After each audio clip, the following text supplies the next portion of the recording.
Audio clip number 3، اس میں انشاءاللہ سورہ بقرہ کی آیت نمبر 1 سے لے کر 3 تک کی تلاوت، ترجمہ اور تفسیر صراط الجنان سنیں گے۔ بسم اللہ الرحمن الرحیم۔ ترجمہ: اللہ کے نام سے شروع جو نہایت مہربان رحمت والا ہے۔ الف لام میم۔ الف لام میم صراط الجنان میں ہے۔ قرآن پاک کی 29 سورتوں کے شروع میں اس طرح کے حروف ہیں، انہیں حروف مقطعات کہتے ہیں۔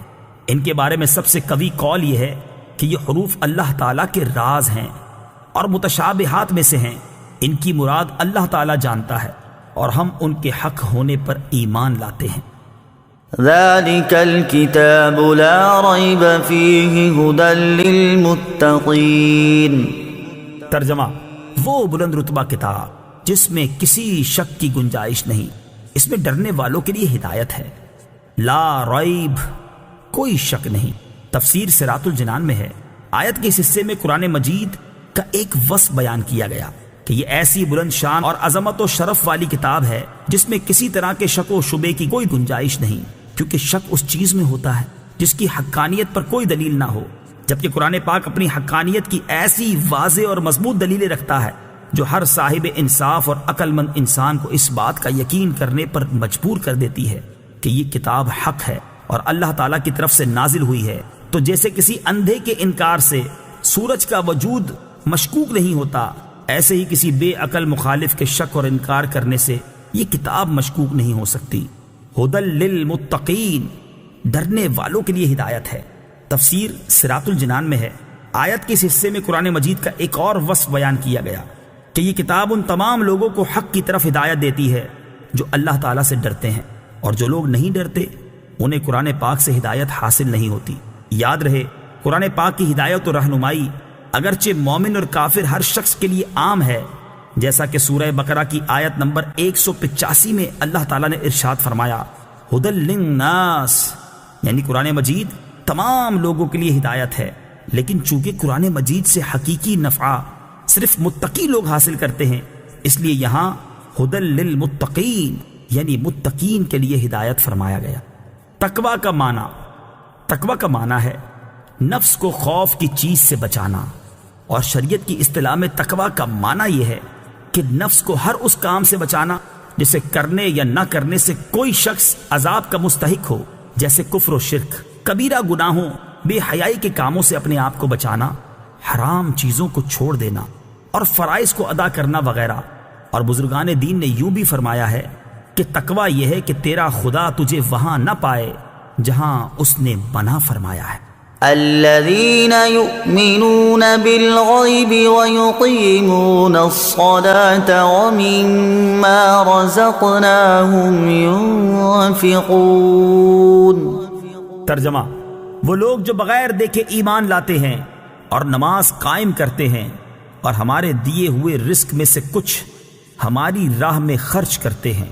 الذین یؤمنون بالغیب، وہ لوگ جو بغیر دیکھے ایمان لاتے ہیں۔ تفسیر صراط الجنان میں ہے۔ یہاں سے لے کر المفلحون تک کی 3 آیات مخلص مومنین کے بارے میں ہیں جو ظاہری اور باطنی دونوں طرح سے ایمان والے ہیں۔ اس کے بعد 2 آیتیں ان لوگوں کے بارے میں ہیں جو ظاہری اور باطنی دونوں طرح سے کافر ہیں، اور اس کے بعد کی 13 آیتیں منافقین کے بارے میں ہیں جو کہ باطن میں کافر ہیں اور اپنے آپ کو مسلمان ظاہر کرتے ہیں۔ آیت کے اس حصے میں متقی لوگوں کا ایک وصف بیان کیا گیا ہے کہ وہ لوگ بغیر دیکھے ایمان لاتے ہیں، یعنی وہ ان تمام چیزوں پر ایمان لاتے ہیں جو ان کی نگاہوں سے پوشیدہ ہیں، اور نبی کریم صلی اللہ تعالی علیہ وسلم نے ان کے بارے میں خبر دی ہے، جیسے مرنے کے بعد دوبارہ زندہ کیا جانا، قیامت کا قائم ہونا، اعمال کا حساب ہونا اور جنت و جہنم وغیرہ۔ ایک قول یہ بھی ہے کہ یہاں غیب سے قلب یعنی دل مراد ہے۔ اس صورت میں آیت کے معنی یہ ہوں گے کہ وہ دل سے ایمان لاتے ہیں۔ وَيُقِيمُونَ الصَّلَاةَ، اور نماز قائم کرتے ہیں۔ تفسیر صراط الجنان میں ہے۔ آیت کے اس حصے میں متقی لوگوں کا دوسرا وصف بیان کیا گیا کہ وہ نماز قائم کرتے ہیں۔ نماز قائم کرنے سے مراد یہ ہے کہ نماز کے ظاہری اور باطنی حقوق ادا کرتے ہوئے نماز پڑھی جائے۔ نماز کے ظاہری حقوق یہ ہیں کہ ہمیشہ ٹھیک وقت پر پابندی کے ساتھ نماز پڑھی جائے، اور نماز کے فرائض، سنن اور مستحبات کا خیال رکھا جائے، اور تمام مفسدات و مکروہات سے بچا جائے۔